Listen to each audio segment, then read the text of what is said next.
I'm in an interracial relationship, meaning my wife is black, my wife is Haitian, and I get asked all the time by my fellow white people, is racism really that bad? Is America still, like, do you guys even have to deal with racism? And my answer is, yeah. Yep, a lot more than you think. And I can tell you candidly, as someone with white skin, we do not realize how prevalent and how frequent racism occurs, specifically because it typically doesn't impact us in a way that really matters at all. But here's an example. The last company that I worked at for several years and became a manager there, I was told directly, face to face by another white-skinned manager, nah, dude, you shouldn't hire that woman.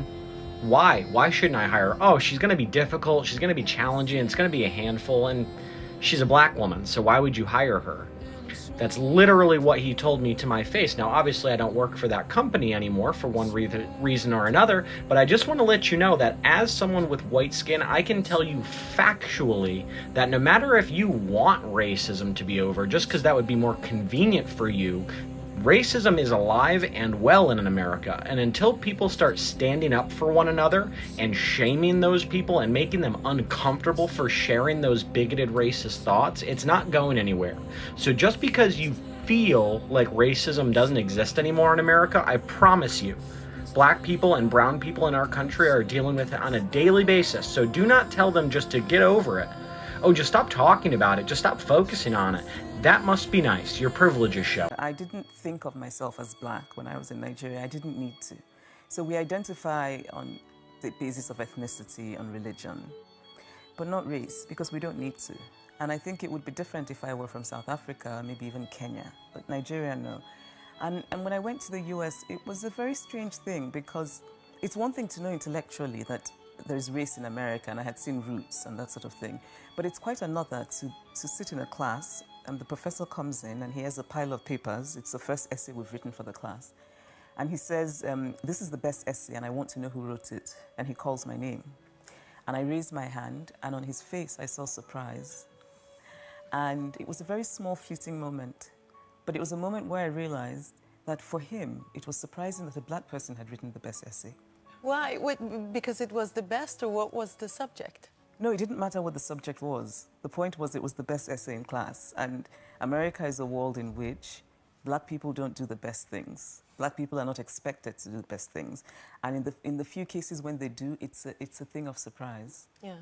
And I think when you're a child, just imagine, and I remember finding it quite silly, because I'd come from Nigeria, and I thought, surely he knows Nigerians are all... Those of us who grew up in upstate New York know how freaking racist it is. What happened to Earl Smith in Albany, New York? Y'all keep on forgetting that Albany is the capital of New York. Your girl grew up in upstate New York. And let me just say, Albany, New York is a college town as well. There's cameras all over the place.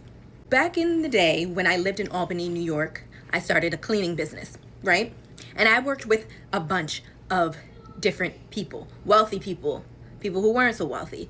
We cleaned houses, we cleaned apartment buildings, barbershops, hair salons, you name it, we were doing it. We cleaned Airbnbs for this couple, a wealthy, nice couple, very nice, that lived across the street from one of their Airbnbs, right? And so I guess the people who came into the Airbnb saw us there when we were doing cleaning.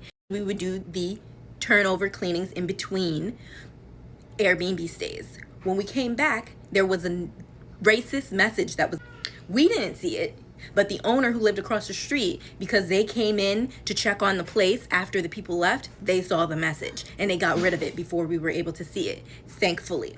A level of racism in places like upstate New York, undercover type of racism is what we like to call it. They're not going to be blatantly out in your face racist, but they are racist. And they're not going to say it. It's so disgusting that they would even use that same rinse and repeat method and really think that we would believe that that man, that 58-year-old black man, Earl Smith, would hang himself on a tree. And furthermore, a black man wouldn't hang himself on a tree. Black people are not going to do that. We don't roll like that. Not after what y'all did to our ancestors. Hell no. This is a spiritual thing because everything that's done in the dark must come to light. And if y'all are not understanding how spiritual this is and what is happening and what is unfolding, America was built on the blood, sweat, and tears of our black ancestors. Evil did not go away. It is still alive and well and running rampant through the bones and the fibers of this country and through many of our oppressors' descendants. Throwing it out there. Rest in peace to Earl Smith. May his family be granted the justice that they so deserve. We are not dumb. We know that man did not do that to himself. Us, our ancestors, the Most High knows. It is the time where folks are going to start reaping what they have sown. America will reap what it has sown. America could have had nice things. Universal health care. Possible. Affordable college. Absolutely. A strong middle class. Should have been a given. But instead, this country chose racism over progress. And now everyone's paying for it.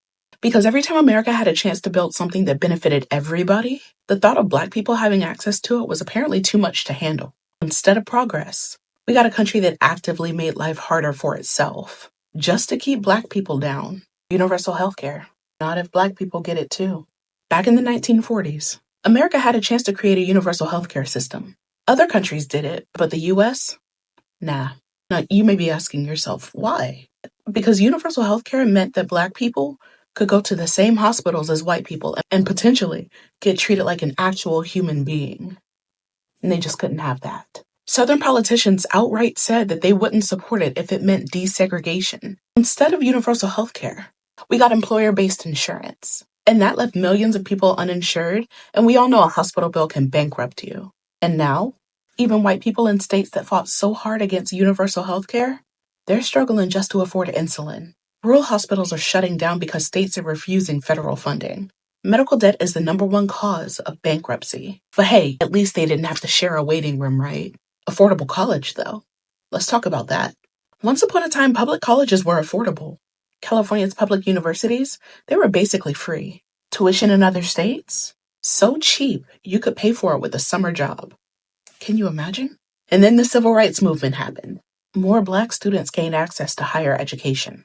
And instead of just letting people go to school, states started slashing education budgets. Public universities raised tuition.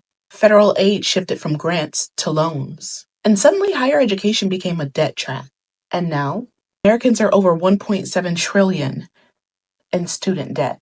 An entire generation is financially crippled for simply getting an education. And even jobs that require degrees don't pay enough to cover the costs.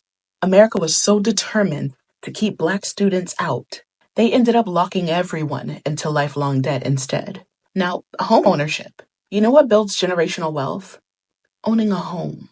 After World War II, the government gave white families access to cheap home loans, setting them up for success. Black families locked out of those programs, thanks to redlining and racist lending processes. And when Black people did buy homes, white flight drained resources from those neighborhoods.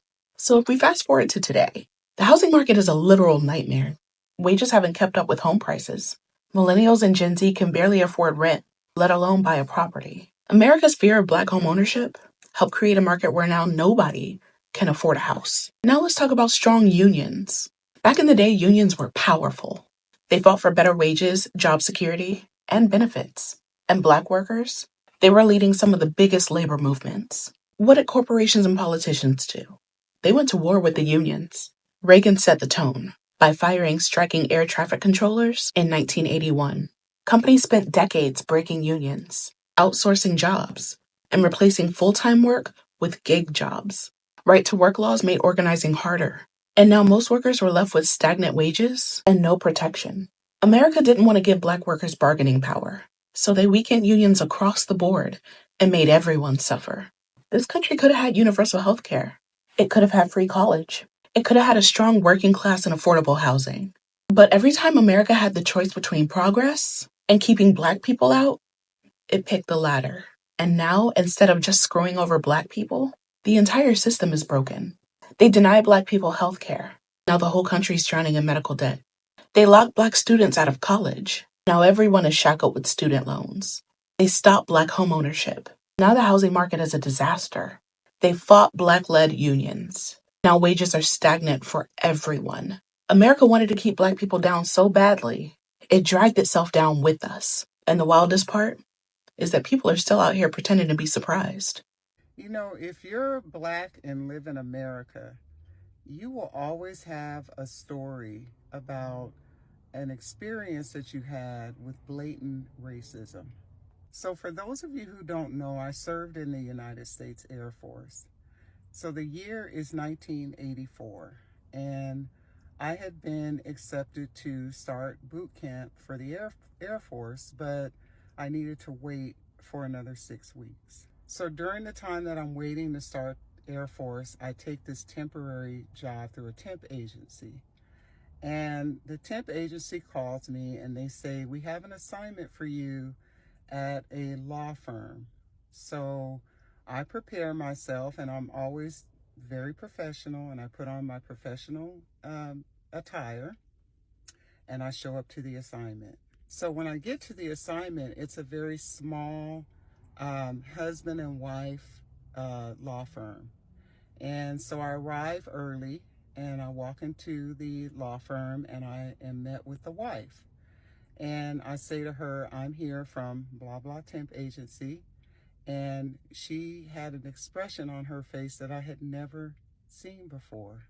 But this feeling came through my body. So she was a middle-aged white woman, and her husband had not gotten to the office yet. So she tells me to have a seat. Now, this assignment was for me to sit in their front office as a receptionist. The receptionist who worked there on a permanent basis went out on maternity leave, so they went to a temp agency, okay? So she goes in an office that's adjacent to the receptionist area, and I could hear her. She didn't know I could hear her, but I could hear her on the phone, and she had called her husband, and she's trying to figure out how they're going to deal with this person in their front office. Shortly after, her husband arrives to the office and he greets me, and then he goes in the office with his wife, and they try and gently let me know that my assignment has been terminated and that they have reached out to the temp agency. And I think I was there for no more than 30 minutes to an hour. Not one customer had arrived or anything of the sort. And I remember going home to my mom, and I was just like really confused. And you got to understand, I was 19 years old at the time, 18, 19. And I had never been so blatantly, treated in such a way. And so I told her what happened, and she gave me a really good talk about, being Black in America, and that this is the first of many situations that I'm going to have to unfortunately deal with. And in today's climate, it's much different than it was back when I was 19. We don't tolerate those types of behaviors. We speak out more. There's a lot more laws in place, and a lot of things that I don't know. I can't really say that it has diminished racism, but there's a lot more protections in place. Let me just say it that way.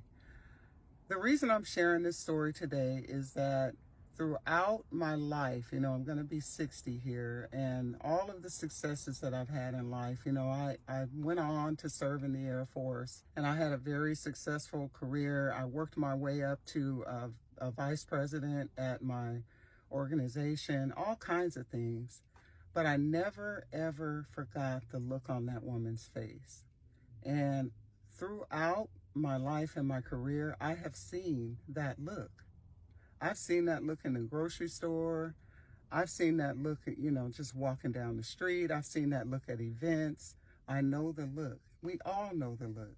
Then to share my experience of blatant racism, and that when you see the look or you get that feeling that I got in the law office that day, it's a real thing. It's not your imagination.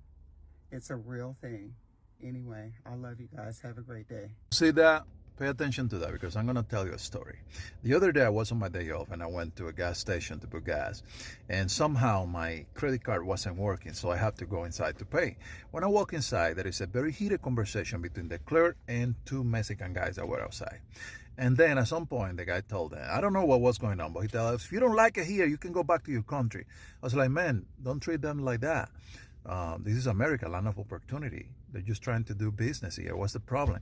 It's like, you too, if you don't like it, you can go back with them to your country too, because he heard that I haven't asked him. I go back the next day, and I went in uniform because I was working. And he's like, he recognized me. Oh, man, I didn't know you were in the Army, man. I said, like, yeah, I'm in the Army. I've been twice at war, and this is my country because I decided this was going to be my country. What have you done to defend our freedom? What have you done to defend this country that you are so proud of? And he just looked at me and My name is Christy, and this is my experience with racism working at Sweet Hut in Midtown Atlanta. Initially, I got the job because I'm a college student and I always like to work to save up money. My friend suggested that I applied there. Immediately when I applied, not even 5 minutes later of submitting my application, I got a call that I was hired. I know that's a red flag for jobs. But with that being said, I started working there and my first few months were very rough. I would cry all the time in the bathroom because I was targeted by one coworker who the boss enabled and still works there. This same coworker also kind of bullied out the other Black girl that was hired a couple weeks ago. But with that being said, I found that I was always put in work meetings and that I was always critiqued and criticized at a higher rate than everybody else. And I understand it's a job and not everybody is going to like you, and that's completely fine. And you're not at work to make friends, and that's fine. Nobody's entitled to anything. But with that being said, there was one other Black person that I got hired with up front, and they quit because of the same reasons. All these are on my Instagram story, but I have tons of messages with both of them. They kind of quit because of a hostile work environment, being treated like they were stupid. I always felt like I was watched more than other people, and I was always constantly felt like I was doing something wrong. And something that I struggle with is I never stand up for myself. So I kind of just took whatever, the meetings, the critiques, and I went with it. I never responded back. I never said anything. I was kind of like this quiet, docile person at work. Until today, I reached my breaking point. Today, I was on register and this blonde and pink-haired manager and then another girl with black and red hair kind of like cornered me. And they asked me, are you repeating back orders because we have a lot of mistakes? Now, I know I'm not a perfect person and I always admit to my wrongdoings, but that day, they literally watched me take an order as I repeated all the orders. I also was not the only person taking orders too. With every mistake, they always came to me first. And so they asked me, next time, repeat the orders. And they kind of said it in a condescending tone. I didn't respond in a mean tone. I didn't raise my voice. I didn't say anything of any horrible tone, as that's not who I am. And I'm such a pushover. That's literally what people take advantage of that. I respond back really politely. I'm repeating back orders, and I'm making sure that I'm repeating back orders. I didn't say it in any sort of tone, any ounce of disrespect or anything at all. I didn't even raise my voice. These two girls, the blonde and pink-haired girl, and then the red and black-haired girl, then went to report to the boss that I was being angry with them, even though I never even ever raised my voice. I never said it in any sort of tone. So then with the blonde and pink-haired girl, this is a white girl, she handed me the phone and she was like, oh, well, the boss wants to speak to you. And so the boss kind of speaks to me and starts yelling at me and wouldn't even let me talk or explain myself, immediately blamed all the wrong orders on me. Prior to that, I did make one mistake, but then she blamed all the wrong mistakes on me. So after that, after months and months, I started off in January, but I worked in the back and then I switched to the front around February or March.